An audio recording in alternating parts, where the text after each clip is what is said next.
foto tanaman singkong yang mati ini beredar luas ke publik dengan narasi gagalnya food estate yang dikelola Kementerian Pertahanan. Kawan muda, pada tayangan program Katamin Mod sebelum ini, kita sudah membahas tentang tujuan yang ingin dicapai dalam proyek food estate, juga tentang program food estate yang merupakan proyek lintas departemen, serta posisi Kementerian Pertahanan dalam salah satu proyek food estate. Ada 3 hal yang menjadi fokus Kementerian Pertahanan dalam pelaksanaan program food estate. Pertama, penyusunan Badan Cadangan Logistik Strategis Nasional atau BCLSN. Kedua, penataan logistik wilayah dan penetapan tata ruang untuk produksi cadangan pangan di Indonesia. Dan yang ketiga, kerjasama dengan beberapa pihak dalam rangka mendukung program ketahanan pangan nasional. Menteri Pertahanan Prabowo Subianto sendiri bukan orang baru dalam bidang pertanian. Prabowo pernah menjadi Ketua Umum Himpunan Kerukunan Tani Indonesia atau HKTI selama 2 periode dari tahun 2004 hingga 2014. Prabowo memiliki perhatian besar untuk meningkatkan kesejahteraan petani di Indonesia. Di Cisaat, Kabupaten Bekasi, Jawa Barat, Prabowo membangun sebuah pusat penelitian dan pengembangan pertanian yang bertujuan mengembangkan metode tanam yang lebih efektif, efisien, dan menguntungkan para petani. Salah satu yang dikembangkan adalah metode jadam yang diadopsi dari Korea, sebuah solusi pertanian organik berbiaya rendah. Tim pakar pertanian dari Puslitbang Cisaat ini kemudian dilibatkan dalam riset awal proyek food estate Kementerian Pertahanan di Kalimantan Tengah. Di tahap awal, Kementerian Pertahanan sudah mendapatkan izin penggunaan lahan seluas 2.037 hektar yang dikeluarkan oleh Kementerian Lingkungan Hidup dan Kehutanan atau KLHK lewat surat keputusan Menteri KLHK nomor SK 418 pada November 2020. Lahan yang ditetapkan oleh KLHK merupakan kawasan hutan produksi yang sudah lama terbengkalai di Kabupaten Gunung Mas dan Kabupaten Pulang Pisau, Kalimantan Tengah. Untuk permulaan, dari 2.037 hektar lahan yang diizinkan, baru akan dibuka seluas kurang lebih 630 hektar dulu. Namun kemudian, Bupati Gunung Mas memberi alternatif lahan lain untuk dibuka dengan alasan sebagian lahan yang ditetapkan memiliki potensi berkonflik dengan masyarakat. Lahan yang sebenarnya itu berada posisi di bawah. Ya, di bawah. Di bawah itu di mana tuh maksudnya? Artinya di dalam.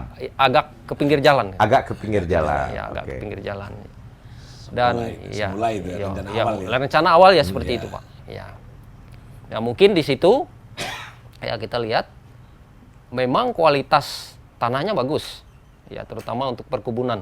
Oke. Ya, perkebunan apa saja ya artinya Bagus. memenuhi syarat lah tanah itu. Nah, tetapi yang terjadi permasalahan pada saat itu tanah-tanah yang berada di kawasan itu adalah tanah yang sudah dikuasai oleh masyarakat turun-temurun. Oke. Dan memang tanah-tanah itu adalah satu-satunya lahan yang ada yang dimiliki oleh masyarakat. Tanah yang disebut di bawah itu, Pak ya? Ya, di pinggir jalan raya ya. itu. Yang awal. Rencana awalnya seperti Rencana itu. awal, oke. Sehingga pada saat itu ya pihak pemerintah Kabupaten Gunung Mas, terutama Bupati Gunung Mas, karena mengakomodir ya permintaan dari pihak Kemenhan dan menyambut baik program itu, makanya mencari alternatif di mana tepatnya yang memang yang tidak bersinggungan langsung dengan masyarakat. Jadi bila kemudian muncul tudingan bahwa Kemhan mengambil lahan milik masyarakat, tuduhan itu jauh dari fakta. Fakta yang benar adalah Kemhan menghindari konflik dengan masyarakat dan menerima arahan bupati untuk membuka hutan yang tidak dikuasai masyarakat. Lahan pengganti ini terletak di wilayah Kecamatan Sepang, Gunung Mas. Lokasinya jauh dari pemukiman, kurang lebih berjarak 7 sampai 10 km dari jalan utama dan perkampungan penduduk. Lahan hutan di wilayah tersebut merupakan tanah berpasir yang memiliki tingkat kesulitan tinggi untuk ditanami tumbuhan. Itu sebabnya tak ada masyarakat yang mau memanfaatkan hutan ini untuk membuka lahan pertanian. Karena biasanya tanah-tanah yang dikuasai oleh masyarakat itu paling tidak itu ada surat keterangan tanahnya, Pak. Oke. Ya, surat keterangan tanah. Surat keterangan tanah itu kan yang bertanda tangan di situ itu termasuk yang mengetahuinya adalah camat. Jadi saya tahu persis bahwa lahan itu tidak ada yang Memiliki. legalitasnya, paling tidak dia memiliki surat keterangan itu. Oke. Nah, artinya kalau sekarang ada yang mengakui, itu mana suratnya? Kalau itu saya berani menyatakan bahwa itu ya pengakuan secara lisan saja. Kenapa lahan itu tidak olah? Karena masyarakat sudah tahu bahwa lahan-lahan itu adalah lahan yang tidak mampu diolah masyarakat secara manual, apalagi dikerjakan dengan cara manual. Oh, oke. Dengan cara-cara lama. Cara lama nggak mungkin. Tradisional itu nggak mungkin. Apalagi sekarang kan tidak boleh membakar, Pak. Oke, iya benar. Ya. Kalau boleh membakar bisa jadi. Ya kan? Sejak beberapa tahun ini kan pemerintah melarang. Ya, terutama kita di Gunung Mas itu selalu menghimbau, apalagi pada musim tertentu termasuk sekarang ya, itu menghimbau sekali supaya masyarakat itu jangan membakar. Terutama di musim kemarau. Iya, Ya. terutama di musim kemarau. Selain membakar, punya tradisi ladang berpindah juga, Pak? Iya, sebelumnya kan ada tradisi berladang berpindah juga. Tapi ladang berpindah itu juga masyarakat jeli melihat tanah-tanah yang memang produktif itu yang mereka olah. Dan mereka tidak mengolah sembarang tanah. Gitu. Oke. Prabowo meminta tim pakar pertanian untuk melakukan riset agar tanah berpasir tersebut dapat menjadi lahan produktif. Komoditi singkong dipilih untuk mendukung program cadangan pangan strategis nasional karena singkong bisa menghasilkan sekian banyak turunan, salah satunya mie, tapioka, dan mokaf. Hasil riset ini diimplementasikan menjadi prototipe food estate. Tanaman singkong, semua kegiatan riset ini dilakukan tanpa menggunakan uang negara Rp1 pun. Lahan yang tersedia di Gunung Mas ini masih berbentuk hutan. Sebagai proyek lintas kementerian, untuk urusan membuka lahan dan membangun sarana dan prasarana seperti akses jalan dan fasilitas pendukung lain, menjadi tanggung jawab Kementerian PUPR. Karena ini adalah proyek food estate yang akan dikelola Kemhan, untuk pembukaan lahan atau land clearing dan penyiapan sarana dan prasarana diserahkan kepada Kemhan untuk swakelola dengan menggunakan anggaran Kementerian PUPR sebesar 53 miliar rupiah. Tim kami dari kanal Man of Our Time sempat melakukan liputan audiovisual di lahan food estate Gunung Mas, serta melakukan wawancara dengan pihak-pihak terkait. Salah satunya adalah dengan Brigjen Purnawirawan Hari Subagio yang pernah menjabat Kepala Pusat Konstruksi Badan Sarana Prasarana atau Puskon Baranahan Kementerian Pertahanan. Hari Subagio adalah orang yang ditugaskan untuk melaksanakan land clearing dan membangun sarana dan prasarana di lahan food estate seluas 630 hektar. Kami dengan tim berangkat ke sini melakukan koordinasi awal dengan unsur daerah baik di provinsi maupun di kabupaten dan ya terus memastikan bahwa lokasi yang ditunjuk di sini gitu. Pembukaan lahan dan pembangunan sarana dan prasarana mulai dikerjakan di pertengahan bulan November 2020. Menjelang akhir Desember, selain land clearing lahan seluas 563,61 hektar, Sudah terbangun jalan akses dengan lebar 21 meter sepanjang 1,7 km, jalan utama dengan lebar 26 meter sepanjang 3,25 km, jalan koneksi dengan lebar 10 meter sepanjang 19,05 km, serta saluran irigasi.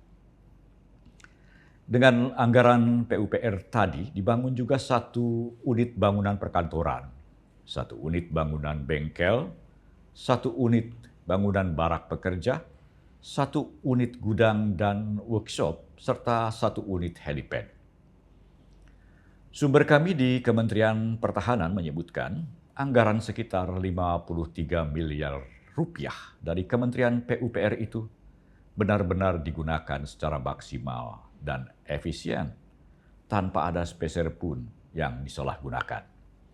Bahkan masih ada sisa anggaran yang kemudian digunakan oleh tim Kemhan yang berada di sana untuk membeli bibit singkong.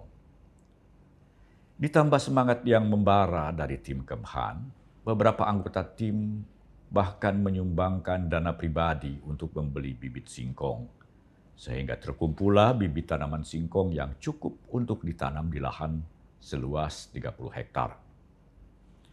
Penanaman bibit dilakukan sebagai uji coba, sambil menunggu persiapan tahap berikutnya dalam kegiatan food estate di Gunung Mas. Kalau sesuai dengan kontrak kerja yang kami terima, kami sebatas memang melakukan land clearing. Kemudian land clearing dengan sarana prasarana jalan dan irigasi. Irigasi. Itu yang kami kerjakan dan itu sudah selesai. Artinya sesuai dengan target, sasaran sudah kami pertanggungjawabkan itu kepada pemberi pekerjaan, istilahnya kan gitu. Nah, tapi kan kita tidak cukup itu saja, Pak. Karena kegiatan kita itu kan food estate ini sampai proses penanaman kan gitu. Nah, cuman karena memang waktu itu kita juga dalam tahap menunggu juga adanya anggaran simultan dengan kegiatan yang kita lakukan ini di pusat sana kan juga proses tentang anggaran itu. Itu yang kami tunggu. Sambil kita nunggu, ya tidak ada salahnya kan kita juga memaksimalkan apa yang sudah ada di kita sekarang ya, di lokasi ini. Kita punya alat, kita ada alat yang kita libatkan. Kemudian ada kawan-kawan juga yang punya sumber daya yang lain. Nah, istilahnya kita sambil juga uji cobalah itu bagaimana mengolah lahan itu. Anggaran yang ditunggu-tunggu itu sayangnya tak pernah kunjung datang. Hingga akhirnya tim Kemhan dan seluruh pekerjanya dengan berat hati harus meninggalkan Gunung Mas. Bulan berganti bulan, tahun berganti tahun, persoalan birokrasi dinyatakan menjadi kendala. Sehingga anggaran untuk kelanjutan program food estate tak bisa dikeluarkan. Sementara untuk operasional pemeliharaan lahan dan tanaman yang sudah ada, sangat membutuhkan banyak biaya. Tanaman singkong banyak yang mati merana karena tidak dirawat. Foto tanaman singkong yang mati ini beredar luas ke publik dengan narasi gagalnya food estate yang dikelola Kementerian Pertahanan. Food estate Gunung Mas pun menjadi isu politik yang panas yang hingga saat ini masih dijadikan peluru tajam untuk menyudutkan Menteri Pertahanan Prabowo Subianto, calon Presiden nomor urut 2. Terutama setelah Cawapres Mahfud MD dan Cawapres Muhaimin Iskandar mengungkit kembali masalah ini pada debat Cawapres tempo hari. Sampai di sini dulu kawan muda. Kita akan bertemu kembali dalam edisi membahas food estate pada tayangan program Kata Minmot yang akan datang. Salam Minmot. Prabowo Gibran, Man of Our Time.